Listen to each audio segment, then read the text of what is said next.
अस्सलामुअलैकुम dear students, this is Mohammed Naveed Jafar. जी students, कैसे हैं? यकीनी तौर पे आप इंजॉय कर रहे होंगे लाइफ और लेक्चर्स को और इल्म की दुनिया के। इवन ऑब्वियसली आप शुक्रगुजार भी होंगे कि जिन्होंने आपके लिए स्पेशल एक लेक्चर सीरीज़ का आगाज़ किया, जो कि live lecture series first time in Pakistan.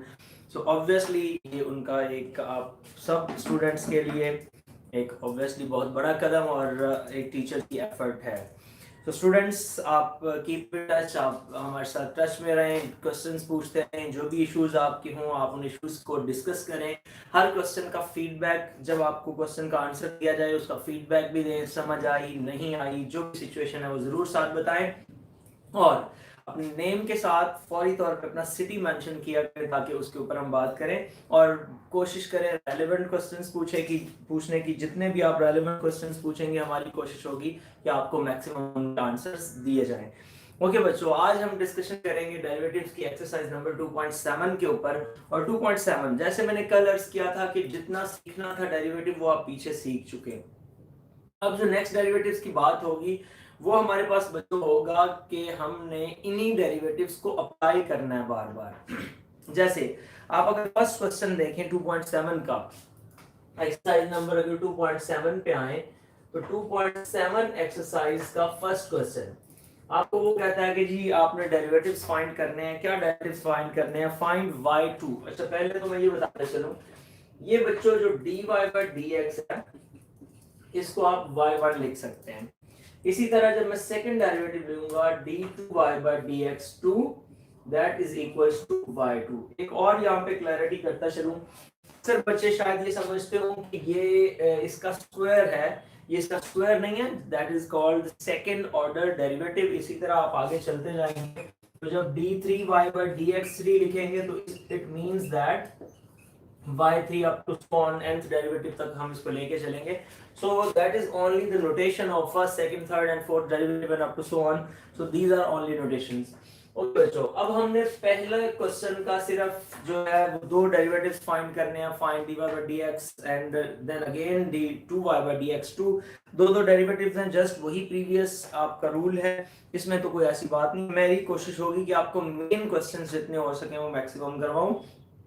Second question में भी बच्चों यही सिलसिला है, आपने इसका जो सेकंड ऑर्डर डेरिवेटिव फाइंड करना है। और अब हम इसका जस्ट मूव करते हैं क्वेश्चन नंबर 3 की तरफ। और क्वेश्चन नंबर 3 में स्पेशली मैं थर्ड पार्ट कर देता हूं, बाकी उसी के अंदर उसमें आपको जो आइडिया हो जाएगा।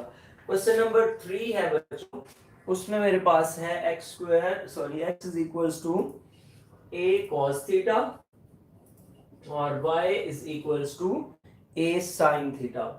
अच्छा जी, ये सवाल है। अब इस क्वेश्चन को आपने सॉल्व करना है और इसमें y2 फाइंड करना है। अच्छा, एक बात क्लियर कर लें कि y1, y2, y3 से जो मुराद होती है वो होती है dy का with respect to x derivative, यानी कि विद रिस्पेक्ट टू x, तो dy by dx। सो इस सूरत में अगर हम क्वेश्चन को करते हैं तो ये तो चेन रूल अप्लाई करना पड़ेगा। सो चेन रूल से बचने के लिए एक जो आपको मैंने कहा पहले सिंप्लीफाई कर लिया करें, तो अगर आप इसको जस्ट कर दें squaring and adding, squaring and adding, तो बच्चों जब आप स्क्वायर करके ऐड करेंगे तो ये आएगा x square plus y square equals to a square cos square theta plus a square sin square theta. तो ये आ जाएगा x square plus y square equals to a square into cos square theta plus sin square theta. ये आ जाएगा x square plus y square equals to a square, क्योंकि cos square theta plus sin square theta किसके equal है?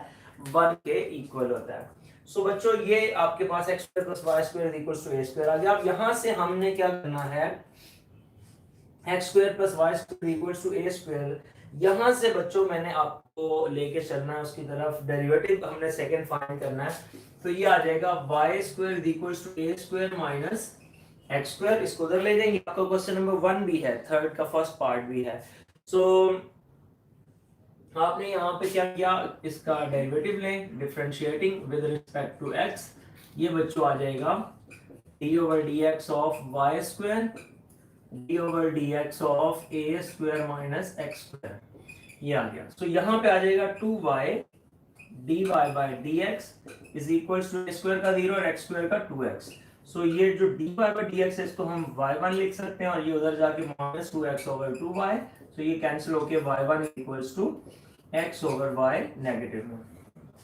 सो ये हमारे पास first derivative आ गया। अब बच्चों हमने क्या करना है कि इसका सेकंड डेरिवेटिव लेना है। तो सेकंड डेरिवेटिव बच्चों क्या करना है, आपने अगेन डिफरेंशिएटिंग, सो ये आ जाएगा y2 d of y1 over dx is equals to d over dx of minus x over y। अब x over y का डेरिवेटिव ऑब्वियसली क्वेश्चन रूल है, पहले भी इस पे बात हो चुकी है। ये तो हो जाएगा y2, फर्स्ट ऑर्डर डेरिवेटिव पे सेकंड अप्लाई कर देंगे तो y2 हो जाएगा, और इधर आ जाएगा माइनस, बाहर रख दें ये y as it is x का derivative 1 minus x as it is और y का डेरिवेटिव y1 और नीचे y का स्क्वायर आ जाएगा। सो बच्चों ये हो जाएगा y2 is equals to minus y minus x y1 over, और ये जो y1 है इसकी भी यहाँ पे वैल्यू पुट कर दें, आपके पास ये आ जाएगा माइनस x ओवर y यहां से। तो बच्चों ये आ जाएगा over y square that is minus, इसका एलसीएम ले लें, y square minus minus plus x square, और ये आ जाएगा नीचे y क्यूब, ये जो y है वो नीचे आके y क्यूब हो गया। सो ये x square plus y square किसके इक्वल था, अगर आपको आगाज में देखें x square plus y square is equals to a square, तो फाइनल रिजल्ट हमारे पास बन गया a square over y cube, that is the second derivative of that particular question. उसके बाद हम मूव करते हैं बच्चों इसके क्वेश्चन नंबर 4 की जानिब, और क्वेश्चन नंबर 4 अगर आप देखें तो आपके चार डेरिवेटिव्स के ऊपर डिस्कशन की गई है। उसने कहा है जी आप इसमें से y इज इक्वल टू, अगर sin 3x है तो 4 दफा इसका डेरिवेटिव लें, कोई मुश्किल काम नहीं है। आपके पास y1 जो है वो sin 3x का क्या आ जाएगा, cos का डेरिवेटिव, आपको पता है इसका डेरिवेटिव cos 3x और साथ उसके एंगल का डेरिवेटिव। तो इस तरह आपने इसको रिपीट करते जाना है। मैं स्पेशली इसका सेकंड पार्ट उसमें आपको एक आइडिया भी दे देता हूँ, एक ट्रिक भी बता देता हूँ ताकि आप इस क्वेश्चन को इजीली सॉल्व कर सकें। क्वेश्चन नंबर 4 पार्ट नंबर 2 इसको हम करते हैं, और साथ साथ अगर आपको किसी किस्म का कोई क्वेश्चन और इशू कर रहा है, आपको नहीं आ रहा, या कोई आप समझते हैं कि ये क्वेश्चन भी समझा दिया जाए, तो आप कमेंट्स में हमें जरूर बताते जाएं साथ साथ ही, ताकि मैं उन क्वेश्चंस को साथ साथ सॉल्व करता जाऊं, तो आपका जो मैक्सिमम प्रॉब्लम सॉल्व हो जाए। अच्छा तो अब मैं बात कर रहा हूं इसके सेकंड क्वेश्चन नंबर 4 के पार्ट नंबर 2 की। ये है y is equals to cos cube x जी, y is equals to cos cube x। अब बच्चों y is equals to cos cube x जो है इसको 4 दफा ड्राइव करना है आपने, 4 डेरिवेटिव्स लेने हैं। सो बच्चों आपने पहले किया differentiating with respect to x, तो ये आएगा, इधर मैं डायरेक्ट लिख रहा हूं y1, जब इधर डेरिवेटिव की बात आएगी तो ये आ जाएगा d over dx of cos cube x। अब आपको पता है पहले पावर है तो पावर रूल लगाया जाएगा। अब आपने पावर जो है इसको नीचे उतारा, इसकी पावर में से एक कम कर दिया, और फिर cos का डेरिवेटिव माइनस साइन x। बस ये एक स्टेप ध्यान से समझिएगा, आगे फिर इसी को हम फॉलो करते जाएंगे। अब देखना ये आ जाएगा माइनस 3 cos स्क्वायर x और साथ आ जाएगा साइन x। ये तो बच्चों बन गया y1। अब देखें अगर मैं इसका इसी तरह से डेरिवेटिव ले लूं, तो बच्चों अगर मैं इसी तरह से डेरिवेटिव नेक्स्ट पे जाता हूं सेकंड डेरिवेटिव पे, तो ये लगेगा इस पे प्रोडक्ट रूल। अब जब ये प्रोडक्ट रूल लगेगा तो उस प्रोडक्ट रूल की 2 टर्म्स बन जाएंगी और दोनों में ये डबल होंगे, साइन कॉस दोनों में आ जाएगा। तो फिर इसका मतलब है जो थर्ड डेरिवेटिव लेंगे तो वो 4 टाइम्स साइन कॉस का प्रोडक्ट आ जाएगा, फिर इसी तरह 8 टाइम्स साइन कॉस का प्रोडक्ट आ जाएगा, जो कि बहुत ही लेंथी क्वेश्चन हो जाएगा। सो आपने बच्चों यहाँ पे क्या करना है, y1 माइनस 3, इस cos स्क्वायर x को चेंज कर दें 1 माइनस साइन स्क्वायर x में, और साथ आ जाएगा साइन x। ये आ जाएगा y1 माइनस 3, और इधर से साइन को मल्टीप्लाई करें 3 sine x minus minus plus 3 sine cube x। लो बच्चों अब आपकी वो प्रोडक्ट हुई खत्म। प्रोडक्ट से निकल के अब आप वापस आ गए फिर अपने उसी स्टेज पे कि अब आप इसका सेकंड डेरिवेटिव लें, इसका हो जाएगा माइनस 3 cos x, और इस फिर वही पावर रूल। इस तरह आपने इस क्वेश्चन को प्रोसीड करते जाना, और इंशाल्लाह उम्मीद है कि आप इजीली इस क्वेश्चन को सॉल्व कर लेंगे चारों डेरिवेटिव्स में। जब नेक्स्ट आएंगे तो यहाँ पे फिर मैं बात करता चलूं 9 sin square x into cos x, और sin स्क्वायर x को आप 1 minus cos square x put करके और आपने इसको फाइनलाइज करना है जी बच्चों। अब जो इस एक्सरसाइज के मेन और इंपॉर्टेंट क्वेश्चंस हैं उन पे आते हैं, और वो है हमारे 5 to 9। क्वेश्चन नंबर 5 से लेके 9 तक की अगर हम बात करें सो 5 से 9 मुझे कमेंट भी नजर आ रहा है फैन ऑफ पंजाबी सिंगर्स का कि जी 5 to 9 करवा दें। ऑब्वियसली बच्चे मैं उसी की तरफ आ रहा हूँ, इसलिए मेरी भी कोशिश होती है कि आप लोगों को इन्वॉल्व करके फिर ये बात बताई जाए ताकि आप लोग इसमें जो फायदा भी हो इस लेक्चर सीरीज का, आपको इसका आइडिया भी हो। जी बच्चों क्वेश्चन नंबर 5 की तरफ मूव करते हैं। क्वेश्चन नंबर 5 है बच्चों, फिफ्थ क्वेश्चन में है x is equals to sine theta, x is equals to sine theta और y equals to sine m theta. और जो शो करना है वो आपके सामने बुक्स में मौजूद है, आप अपनी बुक्स को भी साथ जो है वो रखें। अच्छा बच्चों, अब x is equals to sine theta, y is equals to sine theta, आपने जो शो करना है उसमें पता चल रहा है कि इसका सेकंड ऑर्डर डेरिवेटिव फाइंड करना है।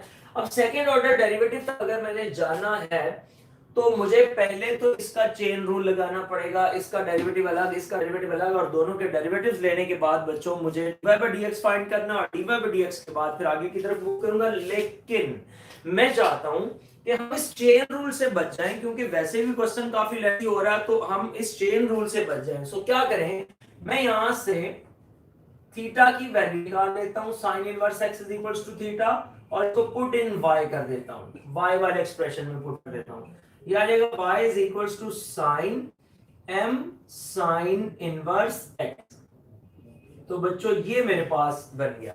अब ये direct y depending upon x हो गया, सो इनका रिलेशन अब आपस में डायरेक्ट बन गया। सो बच्चों मैं यहां से इसके का डेरिवेटिव लेता हूं, differentiating with respect to x, ये आ जाएगा dy/dx that is equals to d/dx of sine m sine inverse x। ये आ गया। अब बच्चों साइन का डेरिवेटिव जो है ऑब्वियसली आप जानते हैं क्या है, ये आपके पास बन गया y1 और इधर आ गया cos of m sine inverse x, और आपको पता है उसके बाद इसके एंगल का डेरिवेटिव लिया जाता है which is d/dx of m sine inverse x। ये आ गया। सो बच्चों ये बन जाएगा cos of m sine inverse x, और इसका डेरिवेटिव m कांस्टेंट है एज इट इज, और साइन इनवर्स x का होता है 1/1 minus x square square root. So ये हमारे पास इसका डेरिवेटिव बन गया। अब ये जो है मैं इधर मल्टीप्लाई कर रहा हूं, 1 minus x square y1 is equal to m cos m sine inverse x। ये आ गया जी मेरे पास यहाँ पे। अच्छा अब देखिए यहां तक तो हम पहुंच गए। अब मैं नेक्स्ट कहूंगा जी आप इसका ऐसे करें, स्क्वायर ले लें। अब बच्चों अगर आपने इसका स्क्वायर लेना है तो स्क्वायर की बात जो है, अगर मैं स्क्वायर की बात करूं तो पहला सवाल ये पैदा होगा कि स्क्वायर लेना क्यों है। अब देखिए जो हमने प्रूव करना है उसके अंदर अगर आप देखते हैं तो 1 माइनस एक्स स्क्वायर के ऊपर स्क्वायर रूट नहीं है, तो मैं अगर यहाँ पे स्क्वायर लूं तो वो स्क्वायर रूट का तो ऑप्शन जो है यहाँ से खत्म हो जाए। सो बच्चों मैं क्या करता हूं, squaring on the both side, ये स्क्वायर किया, ये आ जाएगा 1 माइनस एक्स स्क्वायर, साथ आ गया y1 is equals to m square cos square m sine inverse x। ये आ गया। तो 1 minus x square y1 square, sorry इसके ऊपर भी स्क्वायर आ जाएगा, और इधर आएगा m स्क्वायर, और इस cos स्क्वायर x को लिख सकता हूं 1 minus sine square of m sine inverse x। लो जी ये आ गया 1 minus x square y1 square is equals to m square 1 minus, ये sine of m sine inverse x किसके इक्वल है, यहाँ पे मेरे पास y के इक्वल है। सो ये आ जाएगा 1 माइनस y स्क्वायर आ गया।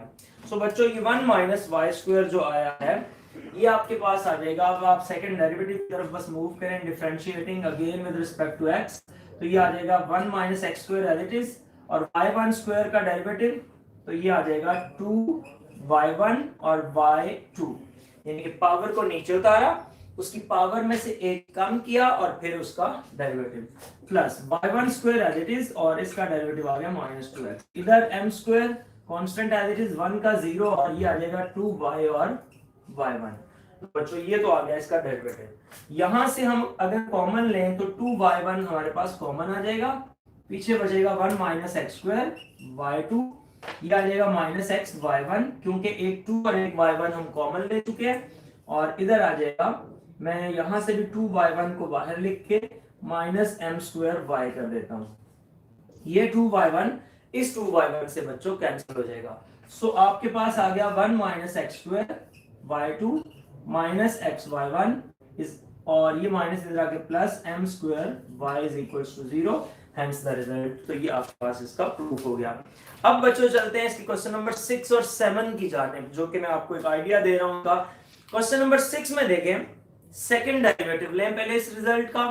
जब आप सेकंड डेरिवेटिव लेंगे तो ऑब्वियसली फर्स्ट डेरिवेटिव भी उसमें आ चुका होगा, e raise to power x sin x का।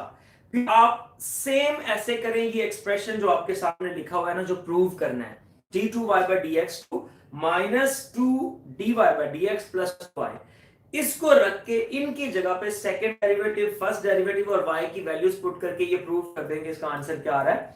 0 आ रहा है। सिमिलरली आपका क्वेश्चन नंबर 7 है। सो अब क्वेश्चन नंबर 8 की जानिब मूव करता हूं मैं। क्वेश्चन 8, और क्वेश्चन नंबर 8 में हम देखते हैं क्या डिस्कशंस हैं, क्या बातें हैं। क्वेश्चन नंबर 8, सो बच्चों क्वेश्चन नंबर 8 जो है आपके पास वो है y is equals to, question 8 y is equals to cos inverse x का स्क्वायर।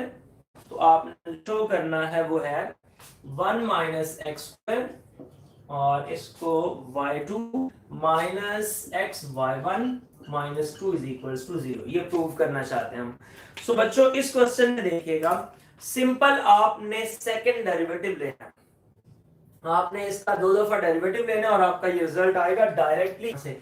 सो मैं यहाँ पे जब डिफरेंशिएट करता हूं विद रिस्पेक्ट टू x, तो ये आ जाएगा dy by dx is equal to d over dx of cos inverse x का स्क्वायर। अब पावर रूल क्या है कि पावर को नीचे उतारें, इसकी पावर से एक कम करें, और फिर cos इनवर्स x का डेरिवेटिव जो कि है minus 1 over 1 minus x square का स्क्वायर रूट। इधर ये बन गया y1, इसको इधर ले आए, ये आ जाएगा y1 के साथ 1 माइनस एक्स स्क्वायर, और इधर बन गया माइनस 2 cos इनवर्स x, ये जो माइनस था वो इसके साथ आ गया। अब बच्चों आपने क्या करना है, इसका स्क्वायर ले लें, फिर उसी वजह से कि इसके ऊपर स्क्वायर रूट नहीं है तो वो खत्म करने के लिए जब आपने स्क्वायरिंग किया तो ये आपके पास आ गया 1 minus x square y1 is equals to 4 cos inverse x का स्क्वायर। अब ये उसी तरह 1 minus x square y1 square is equals to 4, और cos इनवर्स x का स्क्वायर किसके इक्वल है? y के। सो बच्चों जैसे मैंने प्रीवियस क्वेश्चन में इसका डेरिवेटिव लिया था, सेम उसी तरह इसका डेरिवेटिव लें और आपका क्वेश्चन हुआ खत्म। एग्जैक्टली ये प्रूव आ जाएगा। अब इसी तरह जो लास्ट क्वेश्चन है उसमें साथ उसके एंगल का डेरिवेटिव लेते जाएं तो आपका ये रिजल्ट भी आपके सामने होगा। इस तरह बच्चों हमारी ये एक्सरसाइज हुई वाइंड अप। अब हम चलते हैं नेक्स्ट और बात करेंगे हम मैक्लॉरन और टेलर सीरीज के ऊपर।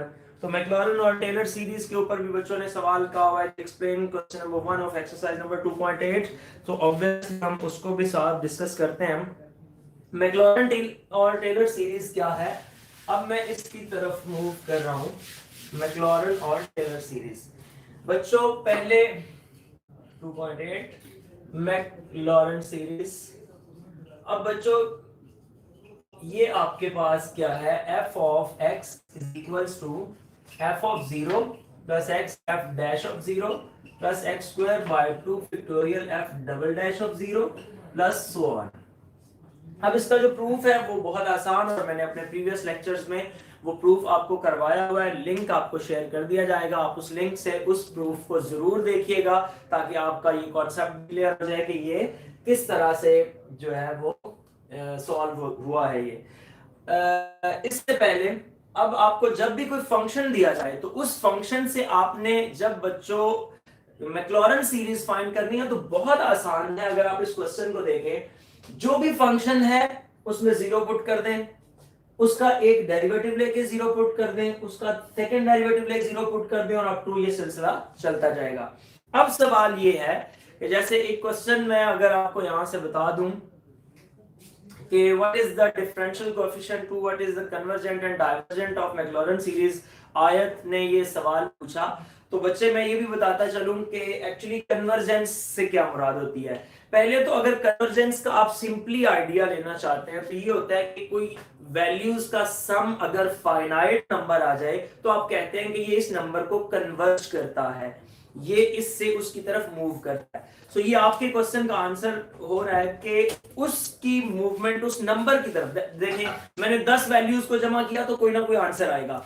वो जो आंसर आया है आपकी ये वैल्यूज उस नंबर को कन्वर्ज कर रहा है, और अगर वो अनडिफाइंड हो गया तो आप कहेंगे कि ये नंबर डाइवर्ज कर रही है, ये जो सीक्वेंस है या जो सीरीज है ये डाइवर्ज कर रही है। सो एक तो ये बात होती है कन्वर्जेंट सीरीज, मतलब किसी नंबर, फाइनाइट नंबर की तरफ उसका सम कन्वर्ज करना।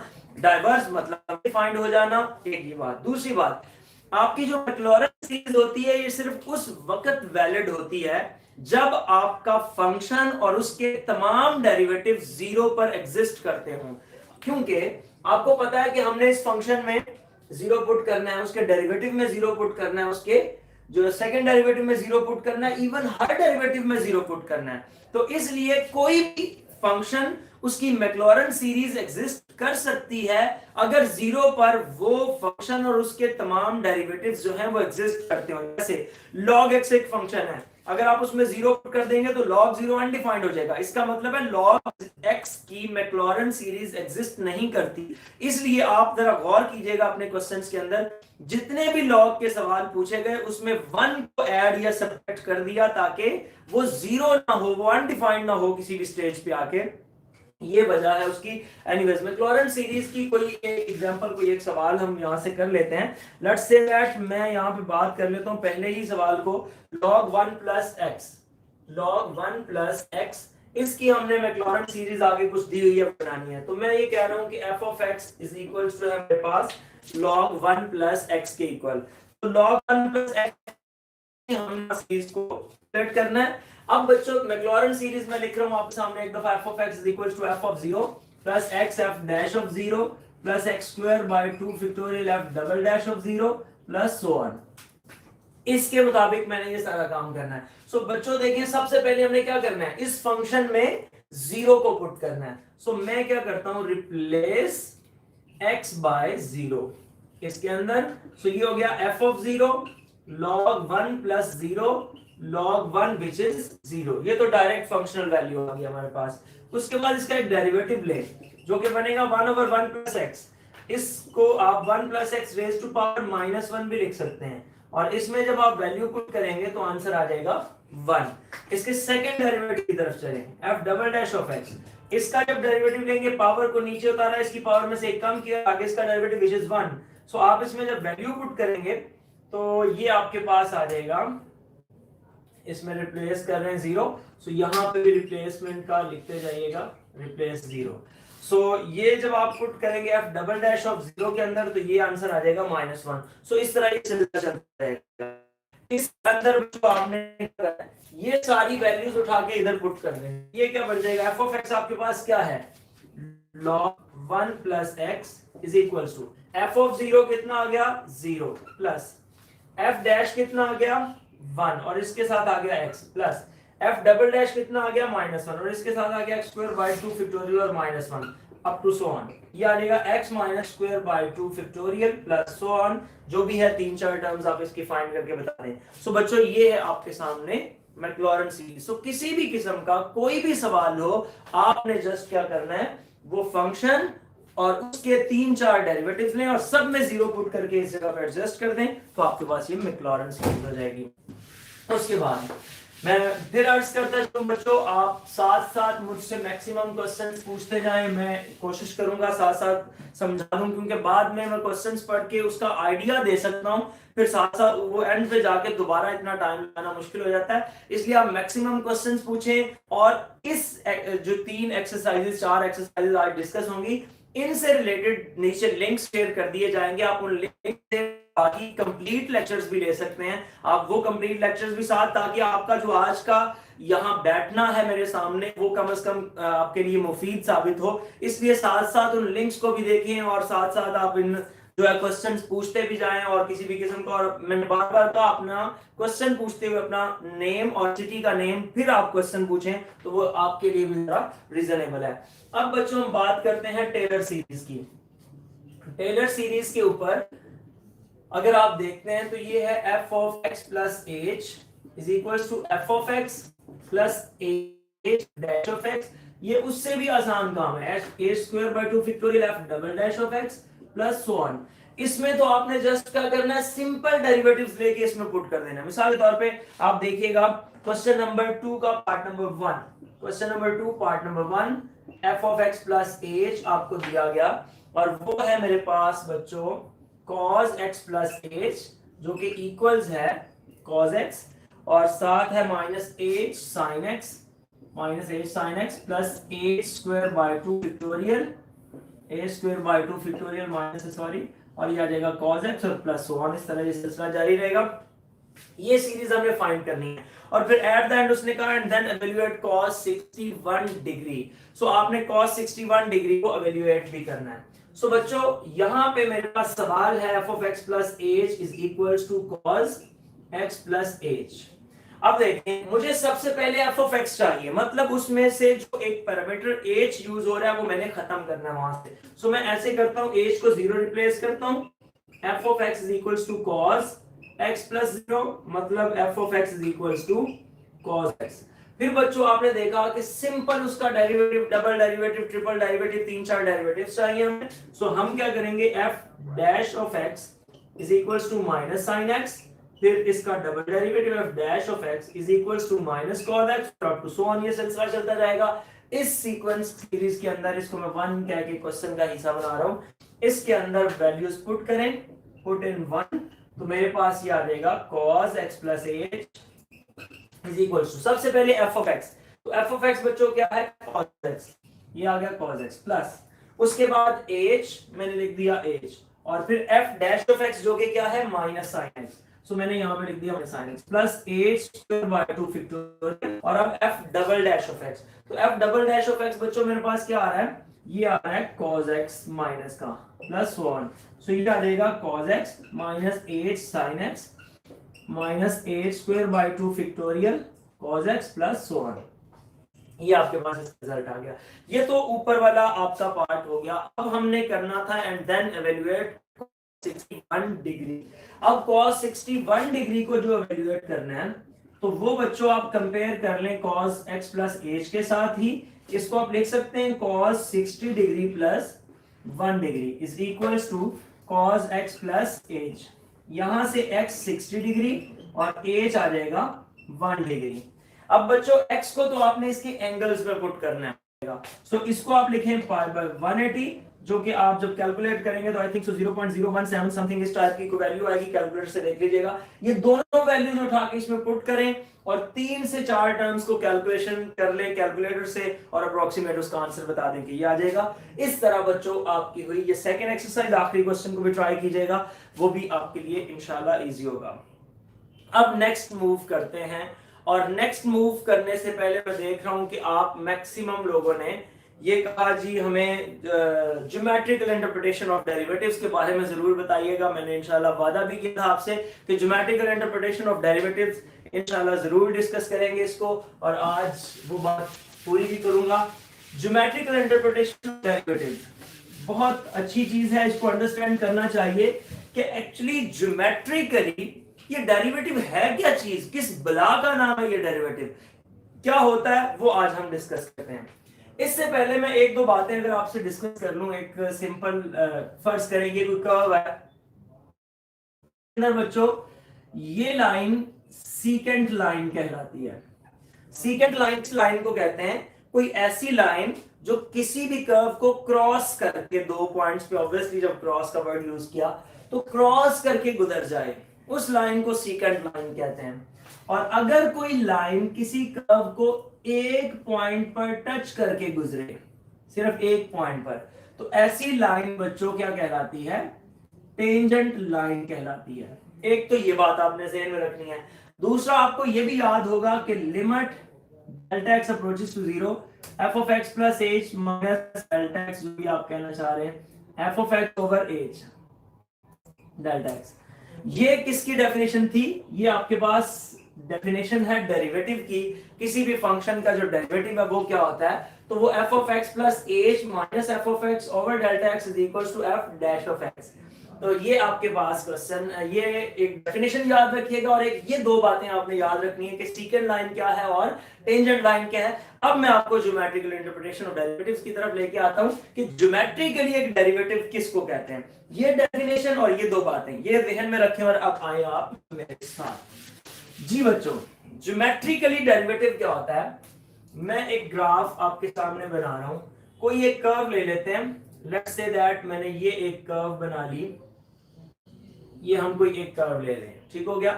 अब ये मेरे पास कोई एक पॉइंट ए है, ये मैं इसको आगे तक बढ़ा भी लेता हूं कि ये एंगल अल्फा बनाती है। ये मेरे पास कोई पॉइंट ए है, इस पॉइंट पर बच्चों ये x है और ये f ऑफ x है, यानी कि एक वैल्यू जिस तरह ये a x और ये y है, तो चूंकि y को आप y is equal to f of x होता है आप लिख सकते हैं। उसके बाद बच्चों ये सेकंड पॉइंट है, इस सेकंड पॉइंट की तरफ से मूव करते हैं तो ये b आपके पास है, x में डेल्टा x का चेंज आ गया और y है उसमें भी डेल्टा y का चेंज, तो वो f of x plus delta x हो जाएगा। तो ये आपके पास दोनों पॉइंट्स आ गए। यहां तक अगर आप जरा डिस्कशन देखें तो ये जो इतनी वैल्यू बच्चों है वो x की क्या वैल्यू है, सिंपल x ही आ रही है। और ये जो इतनी ऊपर ये वाली वैल्यू मैं अगर इस तरह से लिख दूं जरा, यहां तक अगर हम इसको देखते हैं तो यहां तक जो मेरे पास y की वैल्यू है वो तो y is equal to f of x ही है, ठीक हो गया। ये x है और ये इतना मेरे पास क्या है, f ऑफ x यानी कि y है। अब हम मूव करके आगे गए, जब यहां से यहां तक आए तो x में कितना चेंज आया, delta x, so that is your delta x, ये आपके पास डेल्टा x आ गया। सो x प्लस डेल्टा x करके आप इस पॉइंट पे आए तो जाहिर है y भी ऊपर चला गया, y में भी चेंज आ गया। सो y प्लस डेल्टा y, यहां पे आपने डेल्टा y को ऐड किया तो ये जो टोटल लाइन है ये मेरे पास क्या बन जाएगी, y प्लस डेल्टा y मतलब f of x plus delta x, ये y की वैल्यू आ गई। ये तो पहले ग्राफ आपने अंडरस्टैंड कर लिया। अब जरा आपने गौर करना है कि मैं b पॉइंट को, यानी कि अब b पॉइंट को मूव करके वापस की तरफ लाना, लेकिन उससे पहले अगर मैं आपसे कहूं कि मुझे slope of line A B चाहिए, इस लाइन ए बी की स्लोप फाइंड करनी है, तो बच्चों slope of line A B क्या होता है, ऑब्वियसली स्लोप, जब ये लाइन कितना एंगल बना रही है, अल्फा बना रही है। चैप्टर 4 में आपने देखा जब कोई लाइन किसी भी एक्सिस के साथ, एक्स एक्सिस के साथ कोई एंगल बनाती है तो आप उसका टेंजेंट ले लें tan अल्फा, तो आपको उसकी स्लोप मिल जाती है। अब अगर हमें एंगल का नहीं पता तो ये राइट एंगल ट्राइंगल हमें एक नजर आ रही है यहाँ पे, ये right angle triangle A B और इसको मैं सी कह देता हूं। So in right angle triangle अगर आप देखें परपेंडिकुलर होता है, परपेंडिकुलर ओवर बेस, तो बच्चों परपेंडिकुलर यहां पे क्या है, बी सी, क्या है, ए सी। सो बी सी ओवर ए सी को जरा जज करेंगे, ये क्या बनता है, बी से लेके सी तक का जो डिस्टेंस है, यहां तक था एफ ऑफ एक्स और ये जो ऊपर है वो f of x plus delta x total, लेकिन मुझे सिर्फ ये ऊपर वाला पोर्शन चाहिए, तो मैं क्या करूंगा, इस टोटल में से ये नीचे वाला माइनस कर दूंगा, मेरे पास ये आ जाएगा F of x plus delta x minus f of x. ये देखें टोटल जो है वो है F of x plus delta x और जो इतनी वैल्यू है वो है एफ ऑफ एक्स। सो मुझे सिर्फ ये ऊपर वाली चाहिए, तो मैं इस टोटल में से ये माइनस करूंगा तो मेरे पास आ गया F of x plus delta x minus f of x, और नीचे अब मुझे चाहिए ए सी।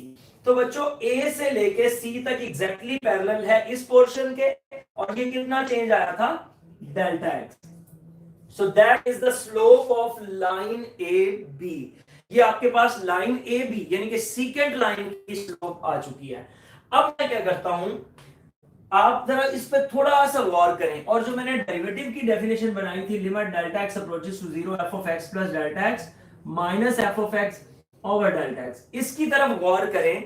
आप डेरिवेटिव से एक स्टेप पीछे हैं, ये एवरेज रेट ऑफ चेंज बन चुका है। अगर ये limit delta x approaches to zero आ जाती है तो मतलब ये डेरिवेटिव बन जाएगा। अब ये delta x approaches to zero कैसे आएगा, बच्चों मैं क्या करता हूं, ये डेल्टा एक्स क्या था, ये चेंज था ए से लेके इस सी पॉइंट के दरमियान, इस बी पॉइंट के दरमियान जो एक्स में तब्दीली आई, मैं क्या करता हूं, बी को मूव करता हूं। नाउ आपने क्या करना है, बी को ए की तरफ अप्रोच करवाएं, जब आप बी को ए की तरफ अप्रोच करवाएंगे, फर्ज करें आपका ये पॉइंट यहां पे आ गया बी, लेट्स सपोज दैट, तो आपने गौर किया कि ये लाइन थोड़ी सी ऐसे रहेगी, और लाइन ऐसे होने पर इसमें एक्स में भी चेंज आया और जो वाई की वैल्यू वो भी कम हो गई। अगर आपका ये पॉइंट यहां पे आ जाता तो लाइन थोड़ी सी ऐसे हो जाएगी, एक्स में भी चेंज आया इधर आने के बाद और y भी कम हो गया। तो एक्चुअली हो क्या रहा है कि ये जो डेल्टा x था आप उसको अप्रोच करवा रहे हैं जीरो की तरफ, कम करते जा रहे हैं, बिल्कुल कम करते जा रहे हैं, यहां तक x और ये सारा डेल्टा x, तो आप अप्रोच कर रहे हैं जीरो। जब एक स्टेज ऐसी आए कि ये जो b था वो a पॉइंट पे पहुंच जाए, b पॉइंट जो यहां से चला था, मैंने कहा उसको a को अप्रोच करवा दे। जब b ए पॉइंट पे अप्रोच करेगा तो आपकी ये लाइन जो यहां से बन जाएगी, आपका ए भी इधर और बी भी इधर। जब ए और बी इधर आ जाएंगे, मतलब जब मैंने कहा B approaches to A, then मतलब ये डेल्टा एक्स किसको अप्रोच कर जाएगा, जीरो को। ये तो डेफिनेशन है, यहां से आगे मूव कर रहा हूं। तो डेल्टा एक्स जीरो को अप्रोच कर गया, जब बी ए को अप्रोच करेगा। ये हमें slope of line A B थी, हमने क्या किया बच्चों, इसके ऊपर limit delta x approaches to zero, यानी कि tan अल्फा के ऊपर, और एक्चुअली ये क्या था, limit delta x approaches to zero f of x plus delta x minus f of, और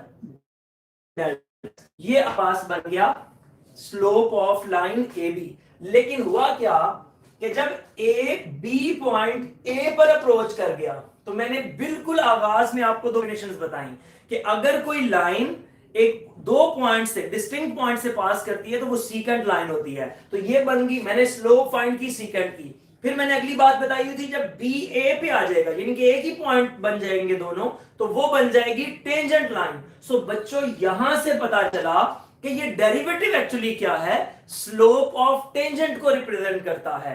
लिहाजा आज ये कॉन्सेप्ट आपका क्लियर हो जाना चाहिए कि डेरिवेटिव कहते किसको हैं। डेरिवेटिव, ये एमसीक्यूज भी कई दफा आ चुका है, derivative actually is the slope of tangent line. So उम्मीद है आपको ये बात जरूर समझ आई होगी। ज्योमेट्रिकल इंटरप्रिटेशन ऑफ डेरिवेटिव्स, मैं इंतजार कर रहा हूं कि कितने लोग हैं जिनको ये बात समझ आई है, वो जरूर मुझे कमेंट्स में बताएं कि आपको क्या पता चला ज्योमेट्रिकल इंटरप्रिटेशन डेरिवेटिव्स के मामले में। फिर भी अगर आपका किसी किस्म का कोई सवाल हो तो आप मुझे यहाँ पे मेंशन करें, मैं आपके उस सवाल को भी हाईलाइट करूंगा कि आपको जो बात समझ नहीं आई या जो आप समझे गलत तो नहीं समझ गए, इस बात के ऊपर भी डिस्कशन होगी। आप मुझे कमेंट्स में जरूर पूछें, बार बार पूछें, मैं इंशाल्लाह आपके उस सवाल का भी जवाब दूंगा। सो आपका मोस्टली पूछा गया जो सवाल था ज्योमेट्रिकल इंटरप्रिटेशन ऑफ डेरिवेटिव्स, वो मैंने अभी क्लियर कर दिया। अब बच्चों जाते हैं एप्लीकेशन ऑफ डेरिवेटिव्स की जानिब। अब एप्लीकेशन ऑफ डेरिवेटिव्स क्या है? एप्लीकेशन ऑफ डेरिवेटिव्स मतलब आप इसको आम रूटीन लाइफ में कहां कहां इस्तेमाल करते हैं। सो रूटीन लाइफ में बच्चों आप कहां कहां डेरिवेटिव्स को इस्तेमाल करते हैं। आप अगर मार्केट की बात करें तो मैं पहले आपको कुछ डेफिनेशंस बता दूं, फिर आपको थोड़ा सा इससे रिलेट करके बताऊंगा आपकी जिंदगी में डेरिवेटिव कहां इस्तेमाल हो रहा है और आप किस तरह से इसको इस्तेमाल कर रहे हैं। डेफिनेशंस में इंक्रीजिंग फंक्शन, मैं डेफिनेशंस लिखूंगा नहीं, आपके पास सारी मौजूद है, सिर्फ समझा दूंगा। डिक्रीजिंग फंक्शन, इंक्रीजिंग फंक्शन वो है कि शॉर्ट, बस इसको जल्दी से डेरिवेटिव्स के कॉन्टेक्स्ट से बता रहा हूं, किसी खास इंटरवल में जिसका फर्स्ट ऑर्डर डेरिवेटिव पॉजिटिव आ जाए। एक फंक्शन इंक्रीज हो रहा था, ये आपका एक्स एक्सिस वाई एक्सिस हो गया, फंक्शन इंक्रीज होता जा रहा है, तो वो क्या होगा, पॉजिटिव डेरिवेटिव आपका रिप्रेजेंट करेगा कि आपने कहना है function is said to be increasing function if f dash of x is greater than 0 in that particular interval. उसके बाद डिक्रीजिंग फंक्शन क्या होगा कि अगर आपका डेरिवेटिव लेस देन 0 आना शुरू हो गया, x belongs to a b in that particular interval. अच्छा जी, डेरिवेटिव पॉजिटिव आ गया तो फिर ऑब्वियसली ये डेरिवेटिव यहां से इसकी तरफ मूव करना शुरू कर देगा। यहां आपका f डैश ऑफ x क्या था, ग्रेटर देन 0, यहां आपका f डैश ऑफ x क्या है, लेस देन 0। तो बच्चों आप जरा गौर करें, जब कोई आप बॉल ऊपर की तरफ थ्रो करते हैं, प्रोजेक्टाइल मोशन वगैरह जिसको आप कहते हैं, तो बॉल जब आपका ऊपर की तरफ जा रहा है तो ऐसा तो पॉसिबल ही नहीं है कि वो रुके बगैर वापस जमीन पे आ जाए। इसका मतलब है रास्ते में कोई एक ऐसी स्टेज जरूर आती है जहां पे जाके आपका फंक्शन एक लम्हे के लिए रुकता है। अब वो कौन सी स्टेज है, उसको बच्चों आप कहते हैं स्टेशनरी पॉइंट। आज आपको ये भी समझ आ जाएगी कि फिजिक्स करते हुए आप किसी भी बॉडी की जो ऊपर की तरफ मूव कर रही है उसकी आखिरी वेलोसिटी जीरो क्यों लेते हैं, आखिरी वेलोसिटी जीरो क्यों लेते हैं, उसका भी आपको आइडिया हो जाएगा। तो stationary point is that point where the first order derivative is zero. और एक्चुअली ये लास्ट वेलोसिटी का कांसेप्ट क्या है, actually change in distance with respect to time, displacement with respect to time, ये वेलोसिटी होती है। तो ये फर्स्ट ऑर्डर डेरिवेटिव है डिस्टेंस का टाइम के लिहाज से, जिसको आप वेलोसिटी कह रहे होते हैं।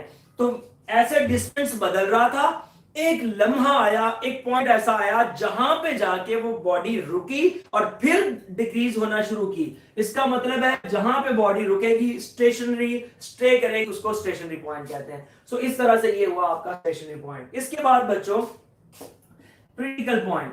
अब क्रिटिकल पॉइंट एक्चुअली क्या है, क्रिटिकल पॉइंट के अंदर दो बातें आ जाती हैं। कोई भी एक ऐसा पॉइंट जिसका या तो फर्स्ट ऑर्डर डेरिवेटिव जीरो हो या एफ डैश ऑफ एक्स जो है वो अनडिफाइंड हो जाए, तो ऐसी सिचुएशन में आपका वो पॉइंट क्या होता है, क्रिटिकल पॉइंट होता है। फिर आगे है point of inflection. Point of inflection, अब ये इन्फ्लेक्शन पॉइंट बच्चों क्या है, पॉइंट ऑफ इन्फ्लेक्शन आपका एक ऐसा पॉइंट होता है कि जहां पे कर्व अपनी कंकेविटी को बदल लेती है। कंकेविटी क्या होती है, nature of curve, CONCAVITY, concavity means that nature of curve. Curve ने अपनी नेचर बदली, नेचर तो कर्व ने यहां पे भी बदली थी, ये इंक्रीजिंग थी, उसके बाद डिक्रीजिंग हो गई, यहां से कंकेव आपने देखा चेंज हो गया उसकी सिचुएशन। तो अगर आप इस टाइप से जरा गौर करें कि कर्व ने अपनी नेचर तब्दील की इस पॉइंट पे, ये कंकेव डाउन कंकेव अप आपने देखा, कर्व ने अपनी नेचर बदल ली, लेकिन पॉइंट ऑफ इन्फ्लेक्शन उस पॉइंट को कहते हैं जिस पॉइंट से पहले और उस पॉइंट के बाद हमेशा आपके पास जो है वो फंक्शन या तो इंक्रीज करता है या डिक्रीज करता है। तो ये इंक्रीजिंग या डिक्रीजिंग का सीन बन जाता है, इसको आप कहते हैं पॉइंट ऑफ इन्फ्लेक्शन।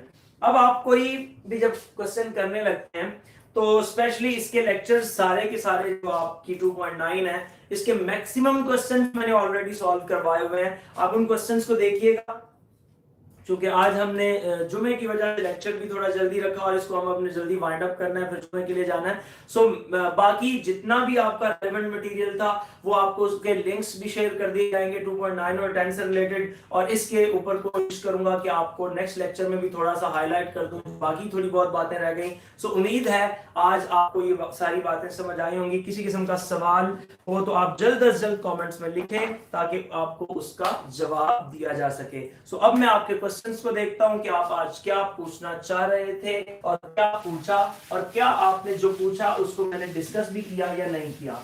सो अब क्वेश्चंस की बारी, क्वेश्चन आंसर सेशन। जी पहला क्वेश्चन है मोहम्मद इब्रार भाई का, कहते हैं सर डेरिवेटिव समझ नहीं आते, क्या किया जाए जिससे डेरिवेटिव समझ आ जाए। डेरिवेटिव्स के बच्चों बस कुछ रूल्स कुछ टूल्स हैं जो मैंने आपको समझाए। आपने सबसे पहले 2.3 का जो मेरा ये भी लेक्चर है या दूसरे जो इल्म की दुनिया की वेबसाइट पे जो लेक्चर्स मौजूद हैं, आप उनमें रूल्स को सीखें कि मैं एक्चुअली कहना क्या चाहता हूं। पावर रूल क्या होता है, क्वोशंट रूल क्या होता है, प्रोडक्ट रूल क्या होता है। जब आप रूल्स को अंडरस्टैंड कर लेंगे तो आपने कोई रट्टे नहीं लगाने, आपने ये समझना है कि अच्छा इस हो तो ये रूल लगता है। जब रूल्स अंडरस्टैंड हो जाएंगे तो डेरिवेटिव में तो 99% पावर रूल ही यूज होता है, उसमें तो कोई और ऐसी बात नहीं है। सो आप कोशिश करें रूल्स को सीखने की।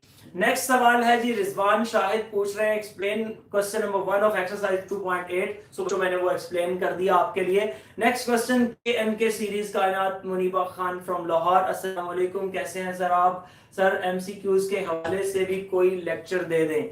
जी इंशाल्लाह जरूर एमसीक्यूज के हवाले से जरूर कोई ना कोई लेक्चर दिया जाएगा और आपको जो रेलेवेंट लिंक्स भी शेयर कर दिए जाएंगे नीचे, आप उन लिंक्स को भी साथ साथ देखते रहिएगा।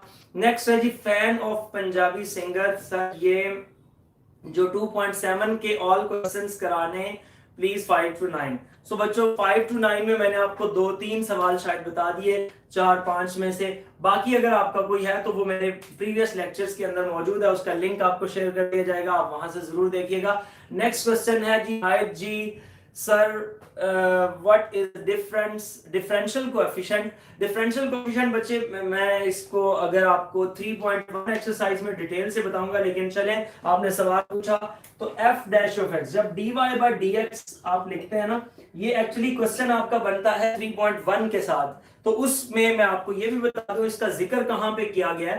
3.1 जो जब चैप्टर 3 का आगाज होगा तो पहले पेज को पढ़िएगा और उस पहले पेज की आखिरी 2 लाइंस में इसका जिक्र भी किया गया कि डिफरेंशियल कोएफिशिएंट क्या होता है। Anyways dy is equals to f dash of x dx, इसको आप इधर ले गए। ये दोनों डेरिवेटिव एक्चुअली नहीं था, ये डिफरेंशियल लिखा हुआ था dy और dx का। सो जब आपने dx को इधर लिखा तो f डैश ऑफ x और dx, इस तरह इस f डैश ऑफ x को आप बोलते हैं डिफरेंशियल कोएफिशिएंट। सो dx का जो डिफरेंशियल कोएफिशिएंट है वो f डैश ऑफ x है। नेक्स्ट क्वेश्चन है जी, मोहम्मद आदिल है, सर जी मैथ की स्कीम बता दें जी, उसके ऊपर आपको जल्द वीडियो मिल जाएगी इंशाल्लाह। केएन के सीरीज सर जी ये एक्सरसाइज पेपर के हवाले से कितनी इंपॉर्टेंट है? अब एक्सरसाइज आप कौन सी पूछना चाह रही हैं इसके बारे में नहीं पता। कन्वर्जेंट डाइवर्जेंट मैक्लॉरेन सीरीज का डिफरेंस भी बता दें जी। कन्वर्जेंट डाइवर्जेंट मैक्लॉरेन सीरीज जो मैंने आपको बताई, कन्वर्जेंट सीरीज ऐसी सीरीज होती है जो जिसका सम किसी फाइनाइट नंबर की तरफ जो है जाता है, उसका आंसर कोई ना कोई फाइनाइट नंबर आ जाता है। और जो डाइवर्जेंट सीरीज होती है वो इन्फिनिट को अप्रोच कर जाती है, उसका जवाब कोई ना कोई फाइनाइट नंबर नहीं रहता। आपने एक सीरीज को सम किया, अगर आंसर फाइनाइट आ गया तो कन्वर्ज करेगी जो आंसर आएगा उस नंबर को, और डाइवर्ज करेगी इंफिनिटी को, ऑब्वियसली उसका आंसर एग्जिस्ट नहीं करेगा। नेक्स्ट क्वेश्चन है जी, Zuhaib Hasan d over dx is equals to 2x over a square. Sir इसकी समझ नहीं आई, d over dx is equals to 2x over a square. अब ये एग्जैक्टली मुझे याद नहीं कि क्वेश्चन कौन सा था, आपको मैंने कल भी कहा था आप क्वेश्चन मेंशन कर दिया करें ताकि मुझे आइडिया हो जाए कि आप किसकी बात कर रहे हैं, तो ताकि उसके मुताबिक आपको उसका जवाब दिया जा सके। हारिस अंसारी ऑफिशियल सर्कल करवा दें, सर्कल करवाएं सर। सर्कल ऑब्वियसली बच्चे सर्कल आप उसका स्केड्यूल देख लें, चैप्टर नंबर 6 में सर्कल आएगा तो मैं जरूर करवाऊंगा और उसके ऊपर भी इंशाल्लाह डिस्कशन होगी। फैन ऑफ पंजाबी सिंगर्स माशाल्लाह सर जी 2.7 के क्वेश्चन नंबर 6 में सेकंड डेरिवेटिव में cos x आया है, उसके बाद क्या करना है? 2.7 और क्वेश्चन नंबर 6 ठीक हो गया। 2.7 का बच्चों जो क्वेश्चन नंबर 6 है, जब आप e raise to power x sin x का डेरिवेटिव लेंगे तो वो एक्चुअली बनेगा e raise to power x, product rule लगेगा, e raise to power x और sin x का डेरिवेटिव cos x प्लस फिर आपका e raise to power x sin x आ जाएगा। ये फर्स्ट डेरिवेटिव आ गया। फिर सेकंड लेंगे तो पहले भी और दूसरे पे भी दोनों पे प्रोडक्ट रूल लग जाएंगे। ये आप आंसर संभाल के रखें। फिर ऊपर जो आपको बताया गया ये प्रूव करना है, d2y by dx2 minus 2dy by dx plus y something जो भी है उसके अंदर ये वैल्यूज पुट करें और साबित कर दें कि इसका जवाब 0 है।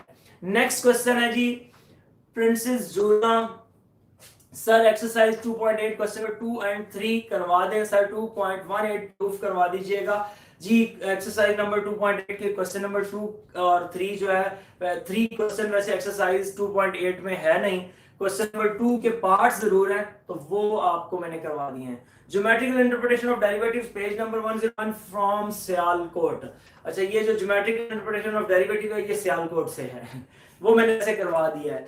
उसके बाद नेक्स्ट है जी cute Maryam sir, what is the basic difference between stationary and critical point turning point from, ये है जी मल्कवाल शायद समथिंग इस तरह का कुछ लिखा हुआ है। अच्छा जी अच्छा क्वेश्चन है, आपका सॉलिड सवाल है कि एक्चुअली बेसिक डिफरेंस क्या है स्टेशनरी क्रिटिकल और टर्निंग पॉइंट में।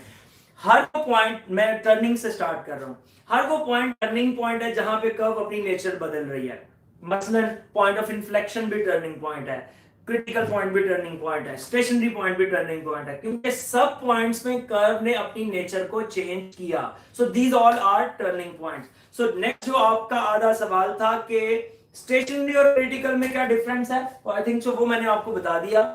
स्टेशनरी पॉइंट सिर्फ वो होता है जिसके पहले फंक्शन आपका जो है जहां फर्स्ट ऑर्डर डेरिवेटिव 0 हो जाए और उससे पहले फंक्शन अगर इंक्रीज कर रहा है तो उसके बाद डिक्रीज करेगा, और अगर पहले डिक्रीज कर रहा है तो उसके बाद इंक्रीज करेगा। लेकिन जो आपका क्रिटिकल पॉइंट है उसके अंदर एक तो ये खसूसियत भी होती है, यानी कि आप इस हर स्टेशनरी को क्रिटिकल भी कह सकते हैं। बाकी जब क्रिटिकल की बात आए उसके ऊपर एक और कंडीशन आ जाती है कि उसका फर्स्ट ऑर्डर डेरिवेटिव अनडिफाइंड भी हो सकता है। सो ये इसका डिफरेंस था। नेक्स्ट है जी उजैर राजा sir ji 2.9 question number 1 part के दो करवा दे उजैर फ्रॉम रावलपिंडी। जी उजैर भाई मैं इंशाल्लाह 2.9 के ऊपर आपको बता दिया, लिंक शेयर कर दिया जाएगा और मजीद इसके ऊपर इंशाल्लाह डिस्कशन कर दूंगा।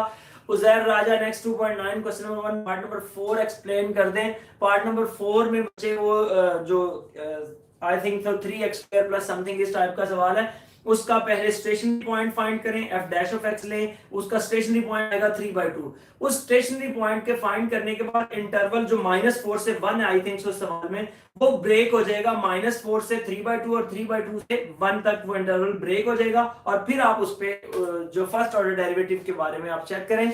नेक्स्ट क्वेश्चन है Mohammad Salman sir, date sheet में जो ओल्ड स्कीम और न्यू स्कीम लिखा हुआ है उसका क्या मतलब है, प्लीज बता दें। अब बच्चे अगर आपने लेटेस्ट एनरोलमेंट करवाई हुई है, यानी कि आपका सेशन जो है वो 2017 से 19 का है, तो आपकी न्यू स्कीम है। और अगर कोई इससे पुराने सेशन के जैसे आपका पेपर रह गया हो तो आपने दोबारा देना हो तो वो कुछ ओल्ड स्कीम में आ जाएगा। उसके बाद जी नेक्स्ट है एग्जांपल्स के बारे में ऑलरेडी मैं डिस्कशन कर चुका हूं कि वो हम उस पर सेपरेट करेंगे। शुएब अख्तर नदीम सर, मेरा सवाल ये है कि डिस्टेंस फार्मूला को डिफरेंट स्टाइल में क्यों लिखा जाता है। अब डिस्टेंस फार्मूला बच्चे ये चैप्टर 4 में आएगा तो मैं इसके ऊपर डिटेल में डिस्कशन करूंगा, यहाँ चूंकि उसका जिक्र नहीं तो फिर इंशाल्लाह तब इसके ऊपर डिटेल में बात करेंगे। मोहम्मद जमील इंक्रीजिंग और डिक्रीजिंग फंक्शन भी एक्सप्लेन कर दीजिएगा। सो बच्चे मैंने आपके सामने इंक्रीजिंग डिक्रीजिंग फंक्शन को एक्सप्लेन कर दिया। उसके बाद Uzair Raja from Rawalpindi sir ji 2.9 question number 2 part 8, question number 2 part 8, इसके ऊपर भी मैंने कहा वीडियो मौजूद है, लिंक शेयर कर दिया जाएगा, वो जरूर सुनिएगा। Mohammad Hasan sir question number 8 करवा दें। अब क्वेश्चन नंबर 8 किसका करना है, सॉरी ये मुझे नहीं पता आप किसका कहना चाह रहे हैं। एनीवेज आज के ये क्वेश्चंस थे। अब आखिरी बात मैं फिर यही करूंगा, कोशिश किया करें कि आप ज्यादा से ज्यादा सवाल पूछें, हमें फीडबैक दें, और फीडबैक हमें जितना ज्यादा आपका आएगा हम ज्यादा से ज्यादा आपको जो है उसका जवाब दे सकते हैं। चैप्टर वाइज एमसीक्यूज के लिंक्स और चैप्टर वाइज वीडियोस, ये लिंक्स भी हर लेक्चर के नीचे हम शेयर किया करेंगे, आप उन लेक्चर्स को भी जरूर सुना करें। और आखिरी और जो सबसे इंपॉर्टेंट बात है बच्चों, जितना आपको लग रहा है कि आप किसी के साथ हमदर्दी कर सकते हैं, अगर हम मिलके आप लोगों के लिए इतनी एफर्ट्स कर रहे हैं, आप लोगों के लिए मैक्सिमम लेक्चर्स ला रहे हैं, तो आप अगर अपने साथ दोस्तों को चाहते हैं कि उनके साथ भी हमदर्दी हो जाए, तो आप फ्रेंड्स एंड फैमिली मेंबर्स जितने भी आपके इंटरमीडिएट के लोग जो इस दफा पेपर्स देना चाह रहे हैं उनको जरूर बताएं लेक्चर्स के बारे में, ताकि वो सुने और जितना मैक्सिमम बेनिफिट हासिल कर सकें आप सारे लोग करें इंशाल्लाह तबारक व तआला। और फिर हमारे चैनल को सब्सक्राइब भी करें, और सब्सक्राइब करके बेल आइकन को क्लिक करें ताकि आपके पास हर वीडियो का नोटिफिकेशन पहुंचे और आप मुझे लाइव देख सकें। जिंदगी इंशाल्लाह तबारक व तआला फिर इसी प्रोग्राम में इसी चैनल पर दोबारा मुलाकात होगी कल 1:15 बजे। तब तक के लिए इजाजत दीजिए, अल्लाह हाफिज, अस्सलाम वालेकुम।